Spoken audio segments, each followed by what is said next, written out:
Ah, je suis Thanos, j'ai toutes les pierres d'infini. Du coup, je vais pouvoir détruire tout l'univers pour le refaire encore plus joli après. Et attends, mais Thanos, si tu détruis l'univers, du coup, tu vas détruire toi aussi. Comment tu vas faire pour reconstituer l'univers? Tais-toi!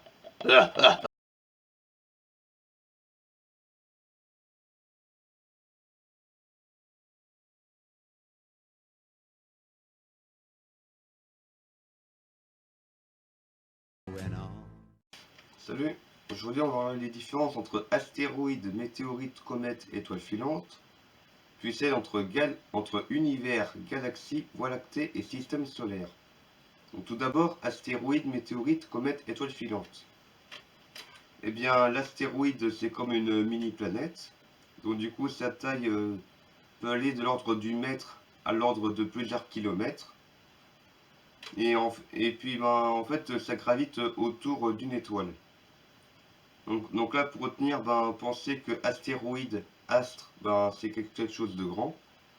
Et sinon, on va penser aussi à la ceinture d'astéroïdes qui gravite autour du Soleil. Alors sinon, une météorite, en fait, c'est le reste d'un corps céleste qui a atterri au sol. Ben, du coup, ça dire quand même, c'est ce qui reste à la fin, quoi. Donc du coup, pour retenir, pensez au fait qu'une tempête de météorites, ben, comme on voit dans certains films, ben, c'est dangereux, parce que ben, c'est quand même gros. Pas trop de recevoir une météorite sur la tête, par exemple, à cette vitesse-là. Alors, une comète, ben, c'est un peu différent, parce qu'en fait, ben, c'est un mélange. Alors, une comète, en fait, c'est un mélange de glace et de gaz. Ce, là, qui gravite autour d'une étoile. Voilà, pour retenir que la comète soit faite de gaz, à penser à cette phrase-là. Il faut qu'on mette la glace au frigo, qu'on mette comète, ça ressemble. Et enfin, l'étoile filante, ben, c'est un petit corps céleste qui se consume totalement à l'entrée de l'atmosphère.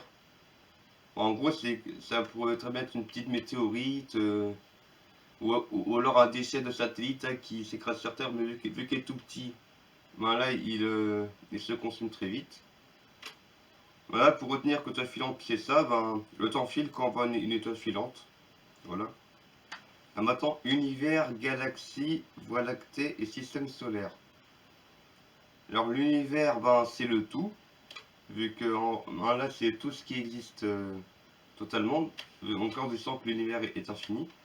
Et puis pour retenir ça, ben, vous pouvez penser que ben, vous pouvez penser au terme universel, qui veut dire qu'il concerne tout le monde. Alors ensuite, galaxie. Alors la galaxie c'est un groupement d'étoiles et de systèmes solaires notamment. Pour retenir ça, ben, pensez que dans les gardiens de la galaxie, ben, il y a plusieurs stars qui sont regroupées. Voilà. Alors sinon, Voie lactée, ben, c'est le nom de notre galaxie à nous. En tout cas, pour retenir, ben, pensez que le terme voie ben, signifie lieu de circulation, donc ici circulation d'étoiles.